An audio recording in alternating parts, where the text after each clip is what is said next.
Good morning, everyone. Good morning. Can we have a reader for the day? Is Prithvi here? Can you read for us, please, Prithvi? Sure. Good morning. Good morning.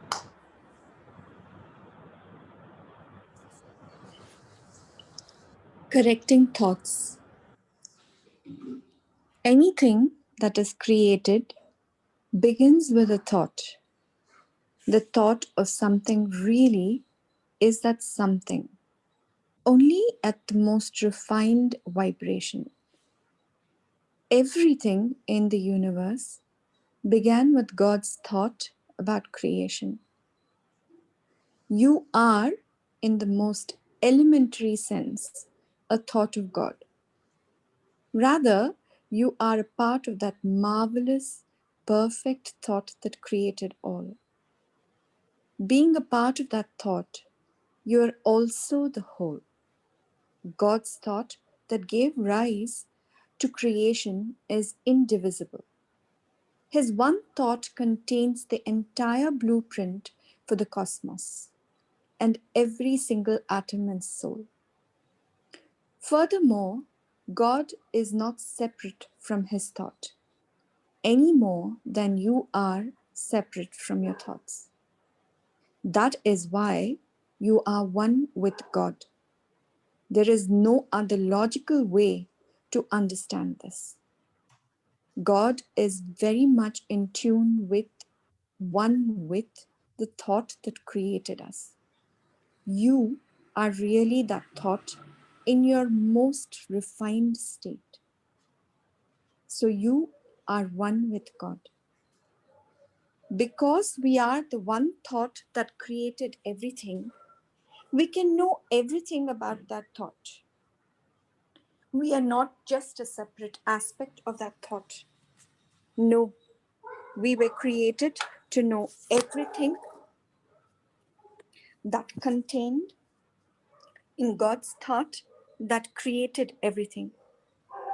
That means you can choose to think any aspect of God's thought you wish.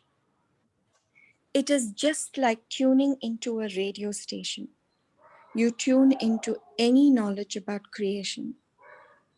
One thing absolutely certain about God's thought is that it embodies all of God's qualities. You are of God's thought and you embody all of God's qualities, and so does every other aspect of God's thought. When you tune into some aspect of God's thought, you can be 100% certain to experience love, happiness, joy, bliss, truth, pure intelligence, peace, gentleness, unboundedness, energy, abundance, and non judgment, to name only a few. This is your experience that God planned in His thought when He created you. Remember, all of creation begins with a thought. You are a creator because you are made in the image of God, and He is indisputably a creator. You create. Your creations also begin with thought. Then you experience what you create. If you begin with some aspect of God's thought that created the cosmos, you will have a creation just like God's creation. Your creation can then only give you the experience of God's qualities.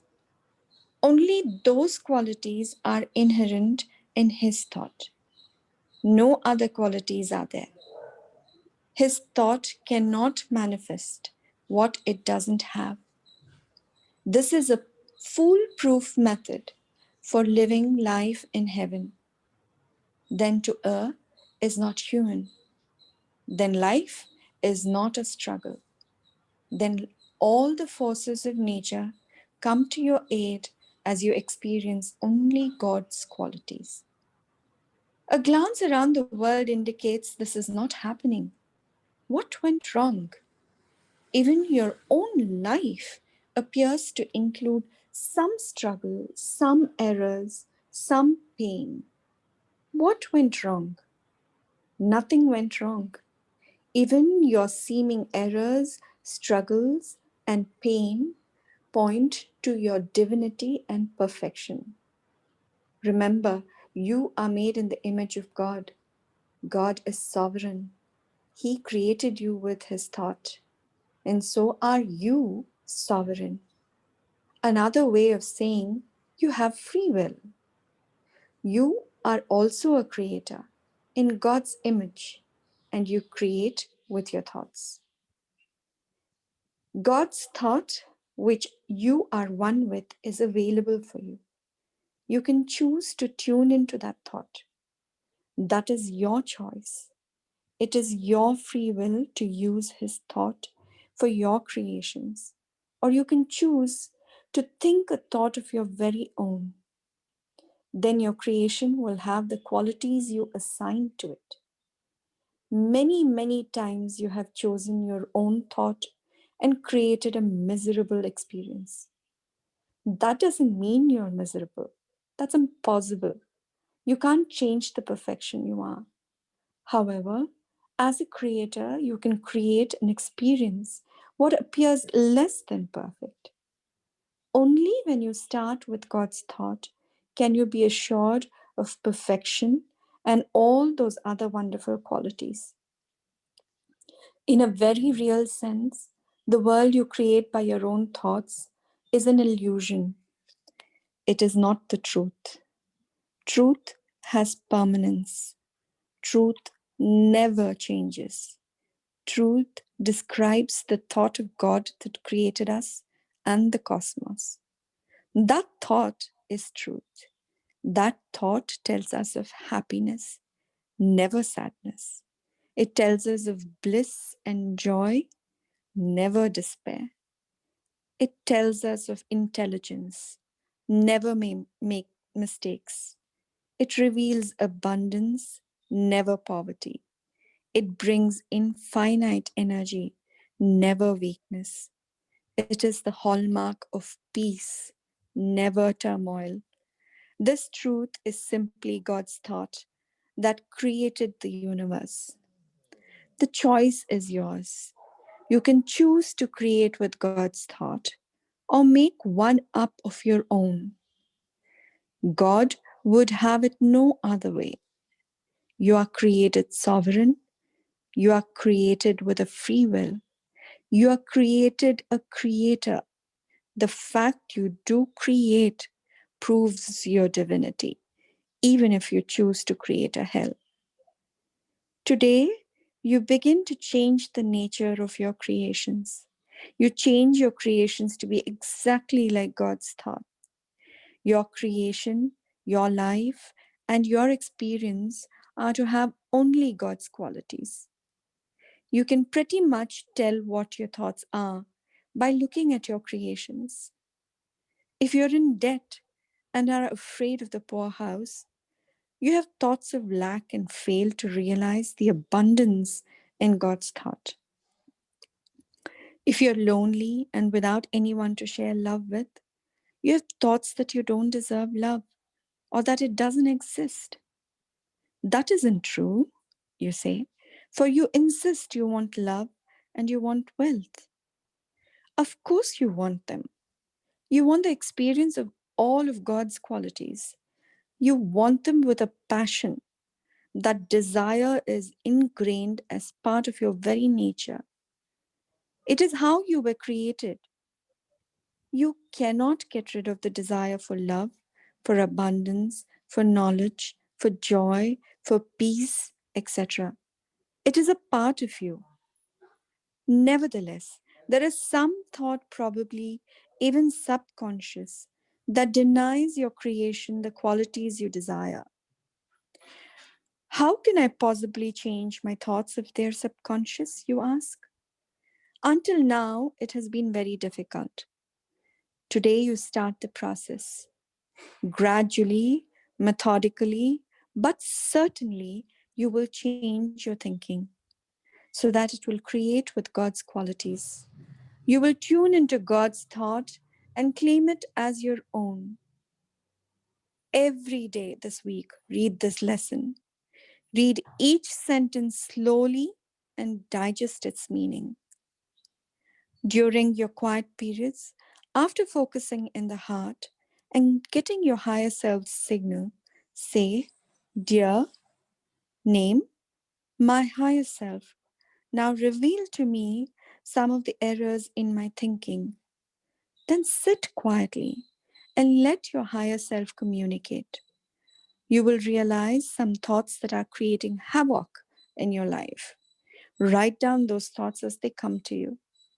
The lesson for this week is simply to identify those thoughts you need to correct. Notice in your activity throughout the day what your experiences are.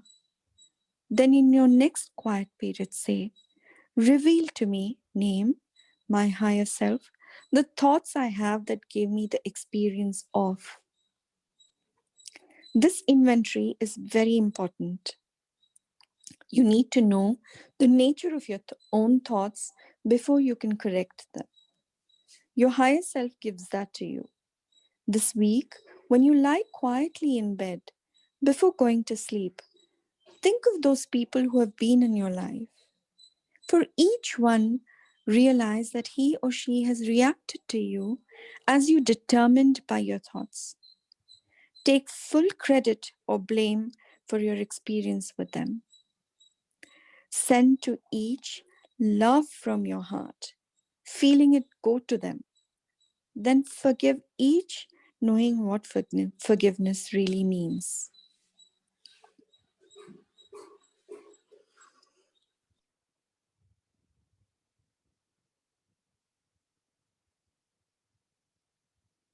Thank you so much, Prithvi. Thank you, thank you, Thank you. thank you. Questions, everyone?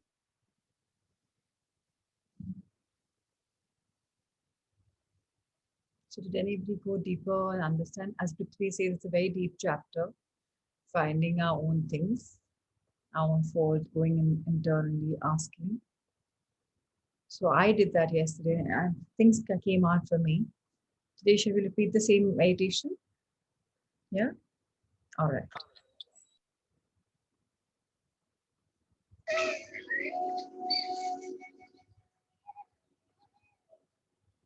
Let's close our eyes. Our feet firmly placed in the ground below.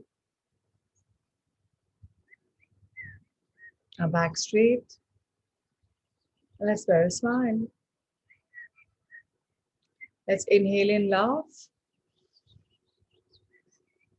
Feel the love pulsating in your body.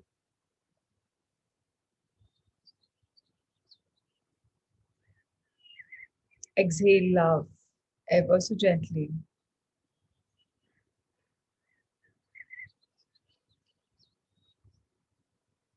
Invite peace as you inhale it.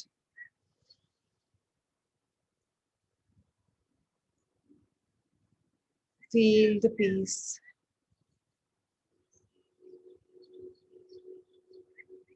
As you feel peaceful, exhale it.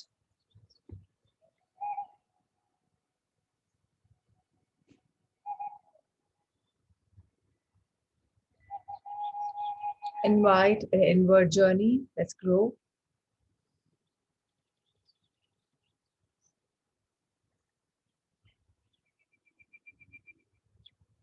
Exhale it.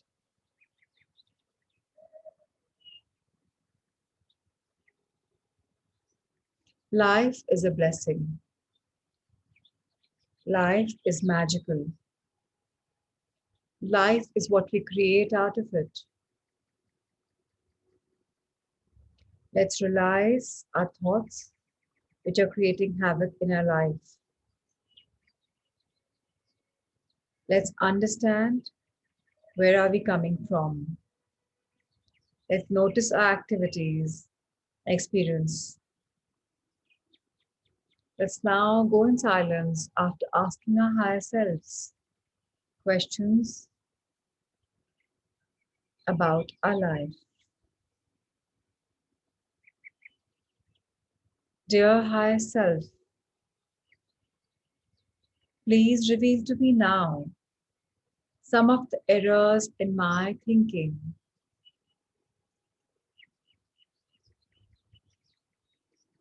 Also, please reveal to me the thoughts that I have that gave me the experience of what I went through. Let's go inward.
Dear high self, keep telling me where I went wrong in my thoughts. Please keep guiding me why I felt the experiences. I'm here to grow and learn. I'm here to grow inwards and understand myself. Thank you for your guidance. Thank you for always being there.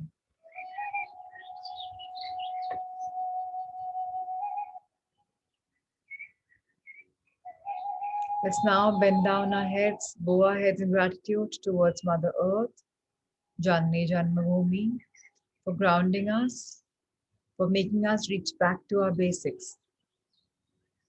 We are so grateful to you for always being a giver.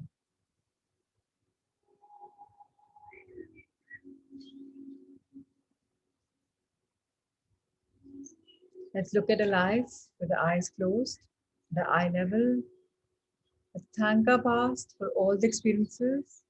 Today we are growing by analyzing whatever has happened in our past. It's given us experience, has given us new platforms to grow. Let's thank Roger Lanphier for writing this book on Mahavatar Babaji, which is helping us go inward. Let's thank a future which we shall create with a lot of love and nurturing our dreams. Let's look up at the universe above, open our hands, thank it for having our backs.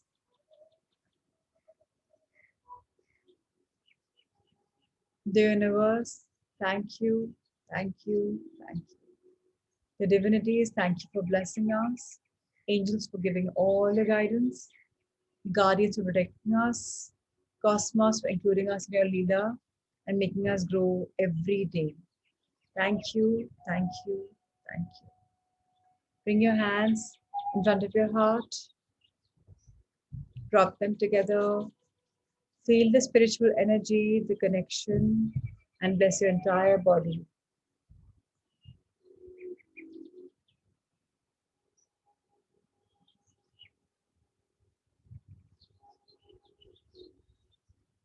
Let's go inward. Let's connect again on Thursday. So it is. Thank you, thank you, thank you. Lots of love, light, and blessings to you, Anjuji, Pratima ji, Shelly, Meenakshi, Rima, Prithvi, Poonam, and Rima. Thank you.